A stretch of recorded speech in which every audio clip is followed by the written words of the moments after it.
My self Neeraj Patel. इस video lecture में हम फोकस एंड डायरेक्ट्रिक्स मेथड से इलिप्स कंस्ट्रक्ट करना सीखेंगे। डेटा इस प्रकार है, the distance between focus from the directrix is equal to 40 millimeter and eccentricity is equal to 2 by 3. Draw the curve and name the curve. Draw normal and tangent at any point on the curve. तो सबसे पहले हम एक random length की directrix line draw करेंगे जिसे हम D1 marking देंगे।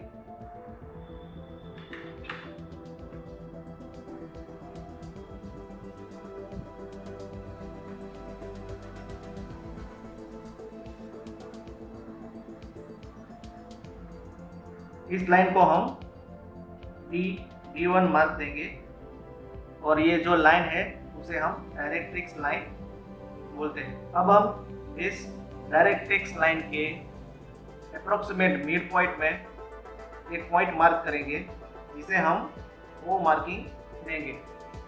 अब हम इस पॉइंट O में से एक रैंडम लेंथ की हॉरिजॉन्टल लाइन कंस्ट्रक्ट करेंगे।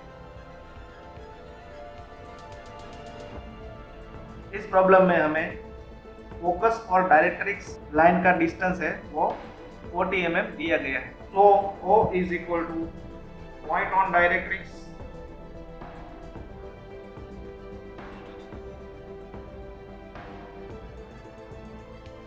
And F is equal to focus. तो इस प्रॉब्लम में O टू F का डिस्टेंस है वो हमें 40 मिलीमीटर दिया गया है। Therefore, OF is equal to 40 millimetre. तो अब हम इस हॉरिजॉन्टल लाइन पर 40 mm दूर पॉइंट F मार्क करेंगे।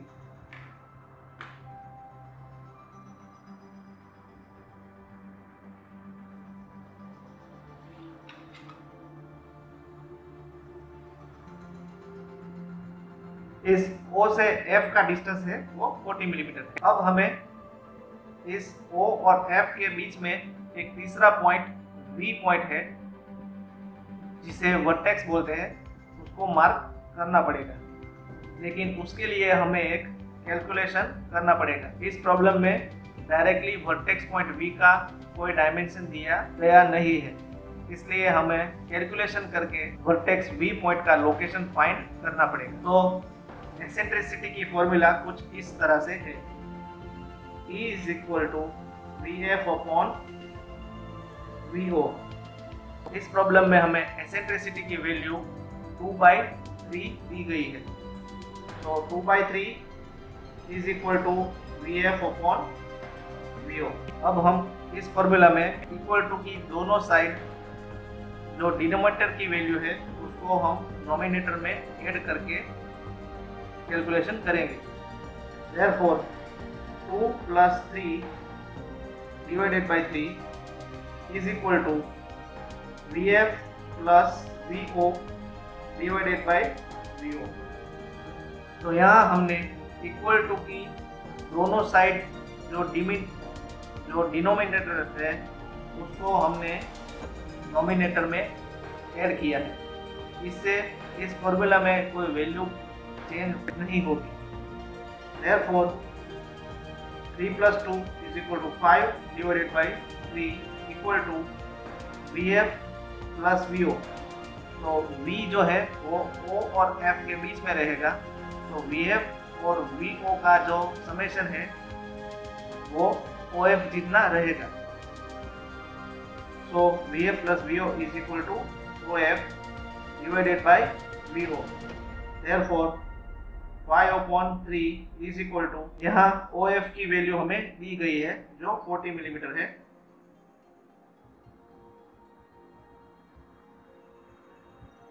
Divided by VO। Therefore VO is equal to 40 multiplied by 3 divided by 5। Therefore VO is equal to 24 millimetre.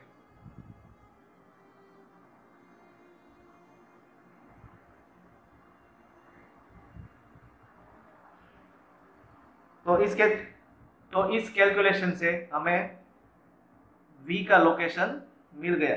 So O से V का जो डिस्टेंस रहेगा वो 24 मिलीमीटर रहेगा। तो हम O से 24 मिलीमीटर दूर पॉइंट V मार्क करेंगे।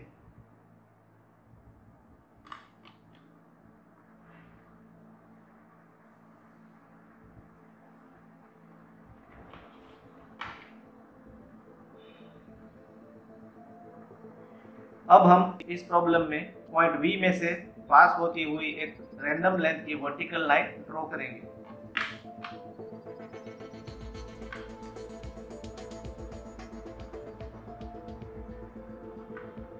अब हम VF जितनी रेडियस लेंगे और V को सेंटर रखकर एक ऊपर आर्क ड्रॉ करेंगे।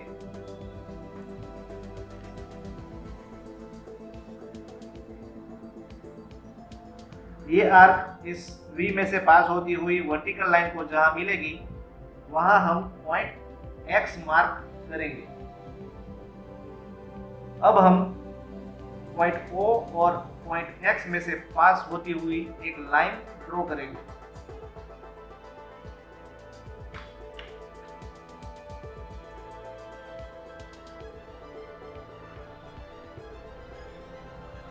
ये लाइन जो है वो रैंडम लेंथ की रहेगी। अब हम पॉइंट B से राइट साइड की ओर 5 पॉइंट मार्क करेंगे जिसका डिस्टेंस हम 10 मिलीमीटर रखेंगे।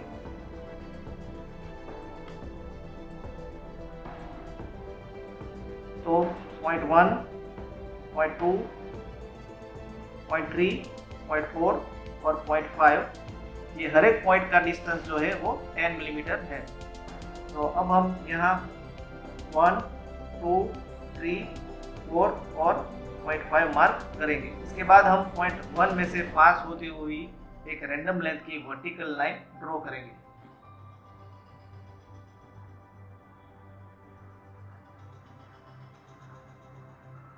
ये पॉइंट 1 में से पास होती हुई वर्टिकल लाइन OX की लाइन को जहां मिलेगी वहां हम पॉइंट A मार्क करेंगे। सेम वे हम पॉइंट 2 में से पास होती हुई एक वर्टिकल लाइन कंस्ट्रक्ट करेंगे। ये लाइन OX की लाइन को जहां मिलेगी वहां हम पॉइंट B मार्क करेंगे। सेम वे हम पॉइंट 3 में से पास होती हुई एक वर्टिकल लाइन ड्रॉ करेंगे।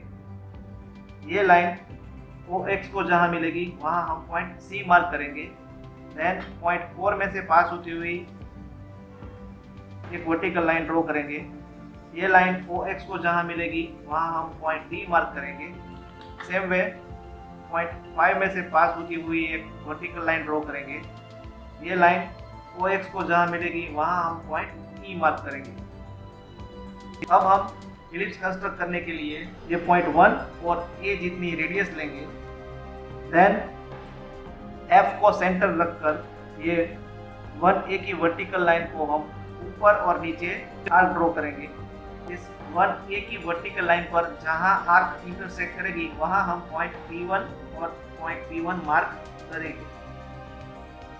सेम वे हम पॉइंट 2 और पॉइंट B जितनी रेडियस लेंगे।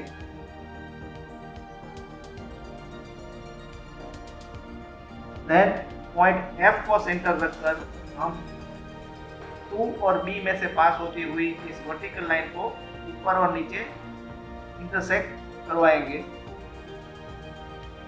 ये दोनों आर्क जहां वर्टिकल लाइन को इंटरसेक्ट करेगी वहां हम point P2 and point P2 mark करेंगे। सेम वे हम पॉइंट 3 और C जितनी रेडियस रखेंगे।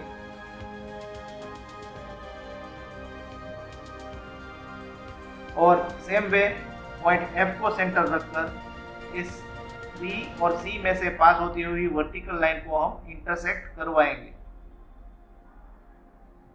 तो जो हमें 2 पॉइंट मिलेंगे उसको हम पॉइंट P3 और पॉइंट P3 मार्क देंगे।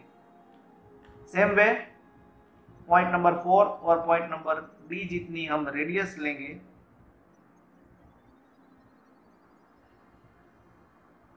देन पॉइंट F को सेंटर रखकर इस 4 और D में से पास होती हुई वर्टिकल लाइन को हम ऊपर और नीचे इंटरसेक्ट करवाएंगे। तो यहाँ जो 2 पॉइंट मिलेंगे उसे हम पॉइंट P4 और पॉइंट P4 मार्किंग देंगे। सेम वे हम पॉइंट 5 और पॉइंट E जितनी रेडियस रखेंगे।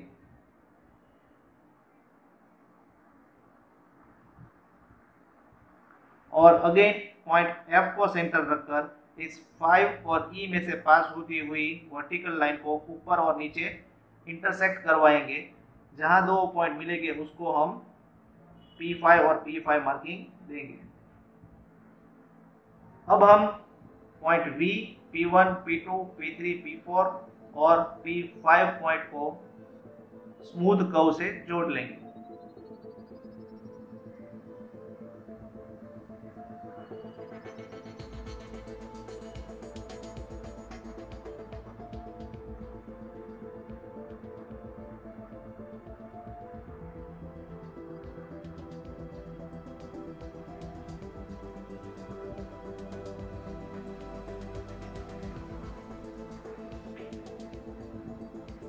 तो आप देख सकते हैं कि यहाँ अप्रोक्सीमेट हाफ इलिप्स जो है वो कंप्लीट हो गया। तो जो रिमेनिंग हाफ पोर्शन है उसको कंप्लीट करने के लिए हमें पॉइंट 5 से राइट साइड की ओर कुछ और पॉइंट मार्क करने पड़ेंगे और हमें ये सेम स्टेप जो है वो फॉलो करना पड़ेगा ताकि हम ये पूरा इलिप्स कंप्लीट कर सकें। तो अब हम पॉइंट 5 में से राइट साइड की ओर अगेन 5 पॉइंट मार्क करेंगे।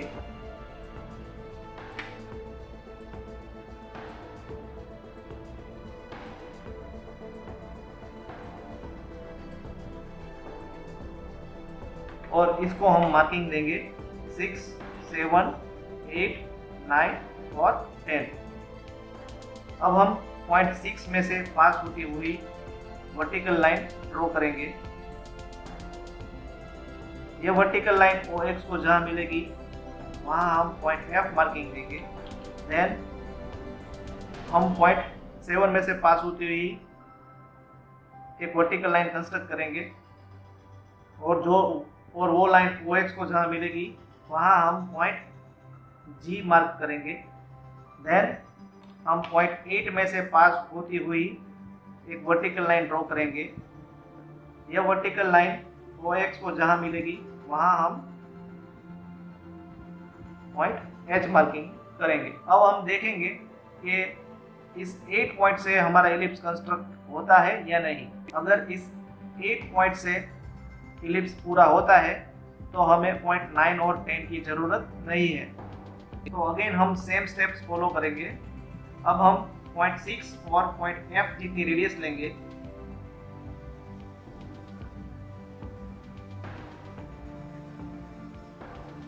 और अगेन हम पॉइंट F को ही सेंटर रखेंगे और इस 6 और F में से पास होती हुई वर्टिकल लाइन को हम ऊपर और नीचे आर्क ड्रॉ करेंगे। तो यहाँ हम पॉइंट P6 और पॉइंट P6 मार्क देंगे। अब हम पॉइंट 7 और पॉइंट G जितनी रेडियस लेंगे और सेम वे हम अगेन F को सेंटर रख के ये 7 और G की लाइन को ऊपर और नीचे आर्क ड्रॉ करेंगे। ये आर्क जहाँ मिलेगी वहाँ हम पॉइंट P7 और P7 मार्क देंगे। देन हम पॉइंट 8 और पॉइंट H जितनी रेडियस लेंगे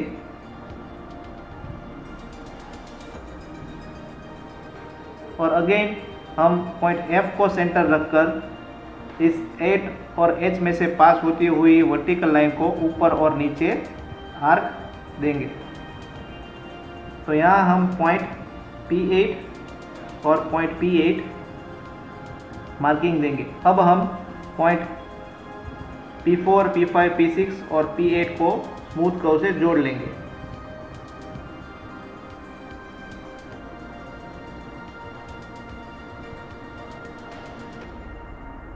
तो आप देख सकते हैं कि यहाँ इलिप्स कंप्लीट हो रहा है। अब हम पॉइंट 9 में से एक और वर्टिकल लाइन ड्रॉ करके देखेंगे कि इस पॉइंट से ये इलिप्स कंप्लीट होता है या नहीं। अब हम पॉइंट 9 में से एक वर्टिकल लाइन कंस्ट्रक्ट करेंगे और ये लाइन OX को जहाँ मिल रही है वहाँ हम पॉइंट I मार्किंग देंगे। देन सेम वे हम 9 से I तक की रेडियस लेंगे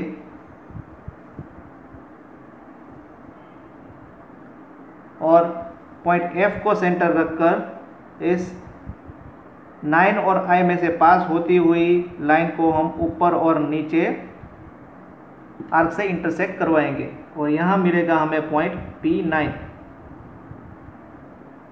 तो अब हम पॉइंट P8 और P9 को स्मूथ कर्व से जोड़ लेंगे।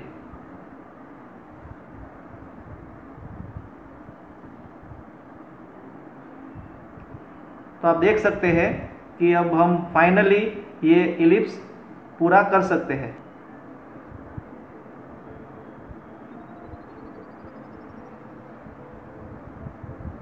तो इसी के साथ ही आप देख सकते हैं कि हमने 9 पॉइंट्स लेके ये पूरा इलिप्स कंप्लीट कर दिया। हमें इस प्रॉब्लम में पॉइंट 10 की ज़रूरत नहीं है। तो इसी के साथ ही यहाँ फोकस और डायरेक्ट्रिक्स मेथड से हमने इलिप्स कंस्ट्रक्ट कर लिया। अब हम इस इलिप्स में नॉर्मल और टेंजेंट ड्रॉ करेंगे। तो उसके लिए हम कर्व पर किसी एक पॉइंट पे पॉइंट Q मार्क करेंगे। देन हम Q और F को जोड़ लेंगे। अब हम इस QF लाइन को परपेंडिकुलर लाइन पॉइंट F में से ड्रॉ करेंगे और उस लाइन को हम डायरेक्ट्रिक्स लाइन से इंटरसेक्ट करवाएंगे।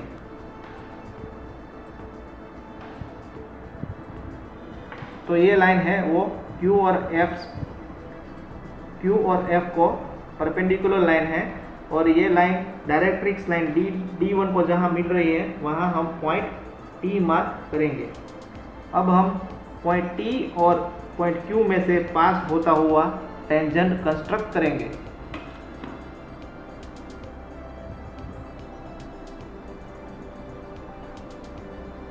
और यहाँ हम पॉइंट T डैश मार्क करेंगे। तो T डैश है वो इस पॉइंट Q में से पास होता हुआ टेंजेंट है। अब हम पॉइंट Q में से पास होता हुआ नॉर्मल कंस्ट्रक्ट करेंगे। तो ये जो नॉर्मल है वो इस टेंजेंट T डैश को परपेंडिकुलर रहेगा। तो वो हम डायरेक्टली सेट स्क्वायर से आसानी से कंस्ट्रक्ट कर सकते हैं।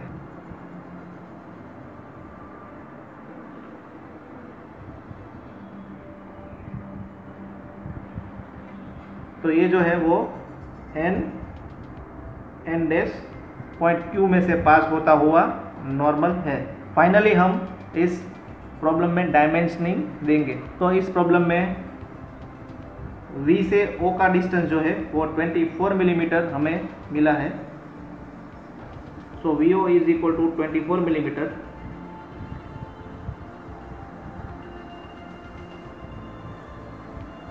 और इस प्रॉब्लम में O से F का डिस्टेंस है वो 40 मिलीमीटर दिया गया है।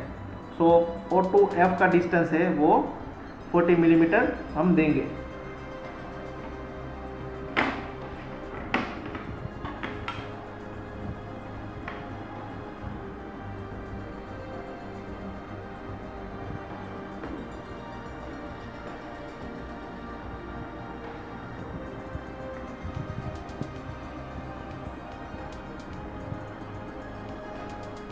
इस प्रॉब्लम में हमें कर्व का नाम है वो पूछा गया है।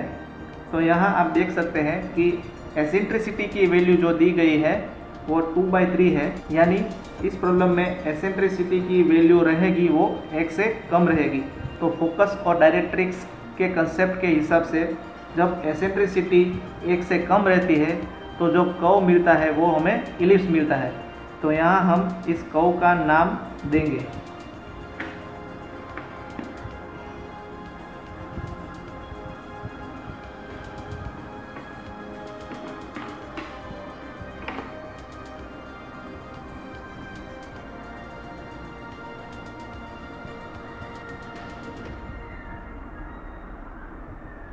तो इस कर्व का नाम है एलिप्स।